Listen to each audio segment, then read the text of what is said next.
যদি বারে বারে একই সুরে প্রেম তোমায় কাঁদায়, তবে প্রেমিকা কোথায় আর প্রেমী বা কোথায়? যদি দিশে হারা এসব।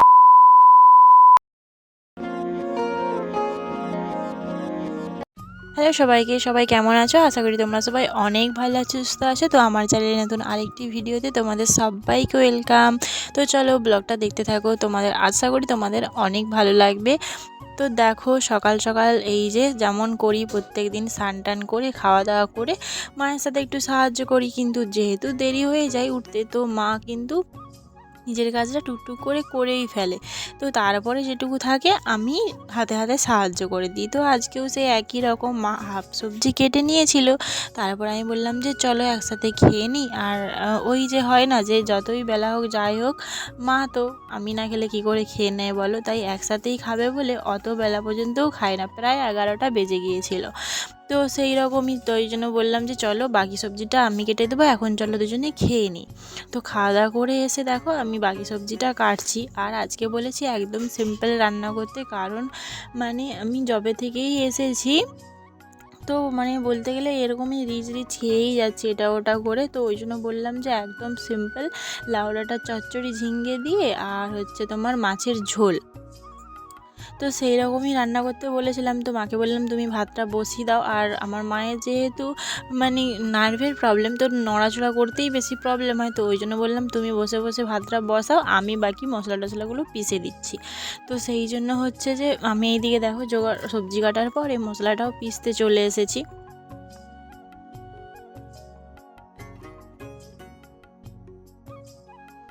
তো তারপরে দেখো দুপুরের সব কাজ সেরে তো খাওয়া দাওয়া করে শুয়ে পড়েছিলাম। বাকিটা আর কিছু আর কি দেখাবো, খাওয়া দাওয়াই তো। তারপরে সন্ধেবেলা মানে বিকেলবেলা ঘুম থেকে উঠেছি, তারপরে মা বলল যে এদিকে হচ্ছে আজকে কিছু একটা মানে ছিল, সেই জন্য বললো মানে আলতা পরতে আর কি। তো আমি একদম সন্ধে টন্ধে দেখিয়ে তারপরে ভাবলাম আলতাটা পরবো, না হলে তো মানে পরলে জল লাগলে সেই উঠে যায়, একদম ফ্যাকাশে রং হয়ে যায়। কিন্তু এইটা মানে শুকিয়ে গেলে পায়ে তখন বেশ ভালো ডিপ হয়, এমনিতে আমার পায়ে থাকতে চায় না, আলতা উঠে যায়। তো তার জন্য আমি সন্ধে দেওয়ার আগে পড়তে বলেছিল, কিন্তু আমি সন্ধে দেওয়ার পরেই পড়ছি, পা হাতটা ধুতে হয় যেহেতু। তো সেই জন্য দেখো এদিকে আলতা মানে ও আগে তো পরতাম না, পা ফেটে যাবে বা এরকমের জন্য, কিন্তু এখন ওই যে বলে বিয়ের পরে অনেক কিছু চেঞ্জ হয়ে যায়, অনেক কিছু মানে অ্যাড করতে হয় জীবনে। তো সেই রকমই আর কি, অনেক ছোট ছোট জিনিস মানে মানতে হয়। আর বেশ এখন ভালোও লাগে, যেমন ওই যে শাঁখা সিঁদুর টিপ প্রত্যেকদিন স্নান করার পরে মানে যেমন সিঁদুর টিঁদুর পরা, তো সেই রকমই বিয়ের পরে অনেক কিছু মানে হয় আর কি। তো সেই রকমই আলতাটা পরতে হয়, বাড়ির বউকে নাকি বলে। তো কিছু একটা ছিল, মা বললো যে আলতা পর আগে, আলতা পর আগে, নাহলে তো আমার মানে আমি তো অত জানি না বা মনে থাকে না। বৃহস্পতিবারটা জানি যে পড়তে হয়, কিন্তু আর বাকি কি জানি না অত। তো বলছিল বলে তাই পড়ছিলাম এদিকে। আর এখন বেশ ভালোও লাগে এগুলো করতে, মানে বেশ ভালো লাগে আমার। তো এইদিকে দেখো আমি না আলতাটা ডিজাইন করে করে পরবো ভেবেছিলাম, কিন্তু তুলি দিয়ে পরছিলাম, তো তুলিটা খুলে গিয়েছিল, মানে তুলো আর কি কাঁঠিতে করে, তো খুলে গেছিলো। আবার হচ্ছে শেষকালে মানে এমনি কাঁঠি দিয়েই করে করে পরেছি। তো এদিকে দেখো এই যে একটু হালকা ফুলকা ডিজাইন করছিলাম, আমি তো পারি না, তবু মানে ইচ্ছে হলো বসে বসে, বেকার কাজ না থাকলে কি হয় তো জানোই। আর আলতাটা আমি পরছিলাম যেহেতু রান্নাঘরে বসে বসে, তো এত গরম, পুরো ঘামে ওখানেই আমাকে ভিজিয়ে দিয়েছে। তো তারপরে এদিকে দেখো ভেবেছিলাম কিছুই রান্না হবে না, ওই যে কি একটা আছে বললাম না, ওই জন্য ভেবেছিলাম হয়তো মানে খেতে নেই রসুন টুসুন, কিন্তু তারপরে জানতে পারলাম যে না, ওটা কোনো সেরকম নয়, এমনি নর্মাল, ওই জন্য সবই খাওয়া যাবে। তো হচ্ছে যে ওই জন্য পরে আবার ঠিক হলো যে খিচুড়ি হবে, দাদা বলেছিল সকালে। তো তখন ওই যে খ্যানের জন্য বললো হবে না, কিন্তু এখন ও মানে হবে আর কি। তো তার জন্য আমারই হাতের খাবে বলেছিল। আর এর আগেও আমি একদিন বানিয়েছিলাম, তো হচ্ছে ভালোই বলেছিল, তো ওই জন্য আজকেও বানাচ্ছি। এদিকে দেখো মাকে বললাম যে তুমি চলে যাও, উনানটা ধরিয়ে দিয়ে বাকিটা আমি সব করে নেবো।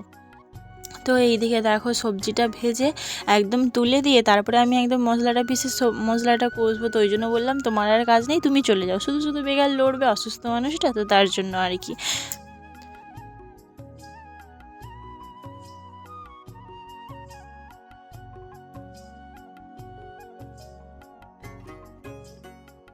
তো তোমাদের কার কার খিচুড়ি খেতে ভালো লাগে আমাকে কিন্তু অবশ্যই কমেন্ট করে জানিও। আর এটাও জানিও যে তোমাদের বাসি খিচুড়ি ভালো লাগে না টাটকা খিচুড়ি ভালো লাগে। আমার কে জানে আবার বাসি খিচুড়িটা যেন আরও বেশি টেস্টি লাগে।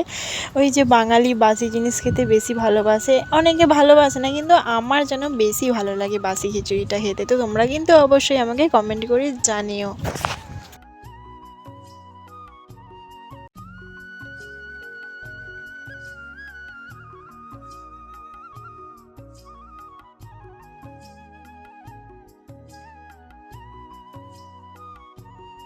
তো এইদিকে দেখো আমি মাকে কতবার চলে যেতে বলেছি, মা ওই যে চলে যাচ্ছে আবার দেখতে আসছে যে আমি কি করছি। ওই যে হয় না মায়ের মন, যে মেয়েটা কি করছে দেখি কী করছে, মানে যতই অসুস্থ থাক যাই হোক মানে তাও আর কি মানে খেয়াল রাখবো। যে বলে যে মায়ের সাথে কারোর তুলনা হয় না, সত্যিই কারোর তুলনা হয় না, মানে মা মাই হয় কিন্তু।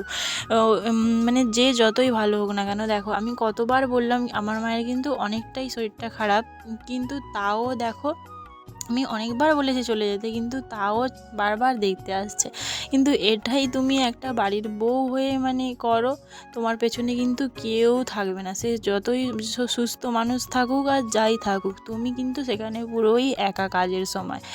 মানে আর অসুস্থ হলে তো বলার কোনো কথাই নেই।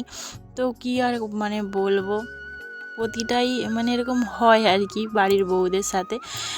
যাই হোক, মা তো মাই হয়। আর এইদিকে দেখো কিন্তু এমন মানে আমার মেয়েদের ভাগ্য যে মা হচ্ছে যে এত ভাবে, কিন্তু মায়েরই অসুস্থতার সময় আমরা কিন্তু মায়ের পাশে থাকতে পারি না। কিন্তু হচ্ছে যে শ্বশুরবাড়ি কিচ্ছু দেয় না, যাদের জন্য সারা জীবন করো, কিন্তু হচ্ছে তাদেরই মানে অসময়ে তাদের সেবা আমাদেরকেই করতে হয়। কি মানে না, ওই জন্যই বলে যে সত্যি মেয়ে মানে মেয়ে জন্ম দেওয়া মানে তাদের উপর সত্যিই কিছু আশা করা যায় না।